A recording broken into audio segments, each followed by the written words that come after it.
Ciao a tutti, benvenuti al mio canale Greedy Web. Come anticipato nel video delle meringhe, se ve lo siete persi vi metto il link su e giù nell'info box. Oggi faremo la caprese.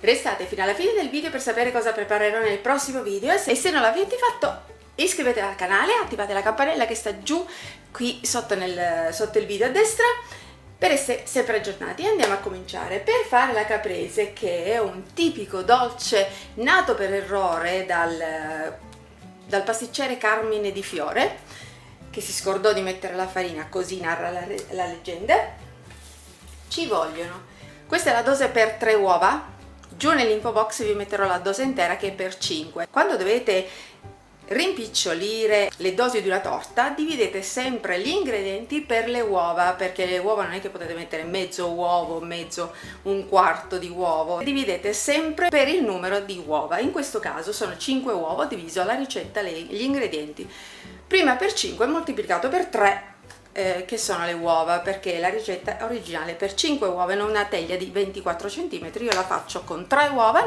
in una teglia piccolina di 18, una piccola. Perché la faccio in quella 18? Perché i miei cicini si sono mangiati le mandorle e non ho più 300 grammi di mandorle, per cui sono costretta a farla più piccina. Ma giù vi metto la ricetta per farla nella teglia da 24, per cui nessun problema. Per fare la ricetta questa con 3 uova ci vogliono 3 uova suddivisi in 3 albumi e 3 tuorli già messi nella ciotola pronti per essere montati, 180 g di mandorle, devono essere pelati e tostati leggermente. Per pelare le mandorle si mette un pentolino di acqua sul fuoco, quando l'acqua bolle si mettono le mandorle dentro l'acqua, si attende, come inizia a bollire, si attende un minuto, si spegne, si scolano, si ci fa andare un po' di acqua fredda perché sennò vi bruciate le mani, le sfregate uno con l'altro, così togliete tutte le bucce delle mandorle, poi si mettono in una teglia, io l'ho messa con la carta forno, e si fanno tostare per un paio di minuti. Questi andranno messi, adesso che sono tiepidi, andranno messi per tritarli. 120 g di zucchero suddivisi in 60 g e 60 g, ora poi vi spiego perché, 150 g di burro, 150 g di cioccolato fondente. Andiamo a montare gli albumi con metà dello zucchero e 60 g. Per montarli prima li facciamo fare la schiumetta, poi aggiungiamo lo zucchero appena diventano già un po' bianchi. Copriamo e mettiamo in frigo nel frattempo che prepariamo il resto degli ingredienti. Tritiamo le mandorle e sciogliamo il cioccolato fondente. Prendiamo uno sbattitore e montiamo il burro a crema. Appena è così a crema aggiungiamo lo zucchero. Aggiungiamo uno per volta il tuorli.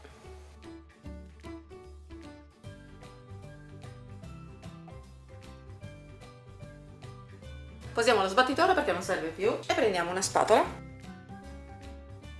Aggiungiamo le mandorle.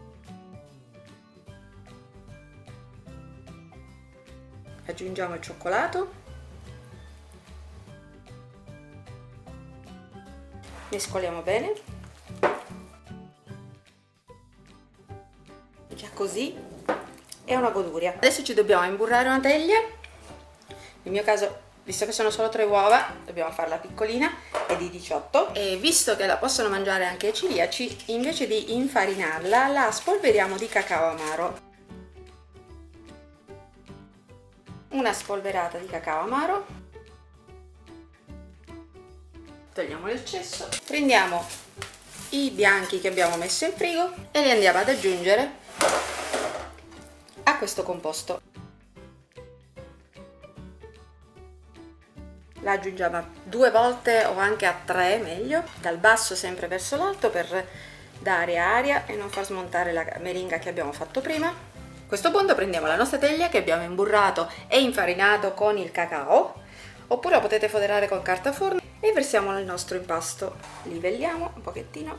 Cuociamo a 180 gradi per 30-35 minuti, il tempo che occorre a cuocerla. Deve essere croccante fuori, morbida dentro. Prova a stecchino sempre prima di tirarla fuori e a dopo. A me mi si è spaccata, forse possibilmente perché la tortiera è troppo alta. Comunque la lasciamo raffreddare nel suo stampo stesso e dopo la tiriamo fuori. Adesso manca soltanto un po' di zucchero a velo. Adesso ci tagliamo una fetta. È sofficissima, ragazzi. Dovrebbe raffreddarsi ancora un po', ma come si resiste? Mini torta, mini fetta. Allora, vi è piaciuta la ricetta? Fatemelo sapere nei commenti, mandatemi le foto e fatemi sapere cosa vi piacerebbe vedere nei prossimi video, le aggiungerò nella lista delle cose da fare.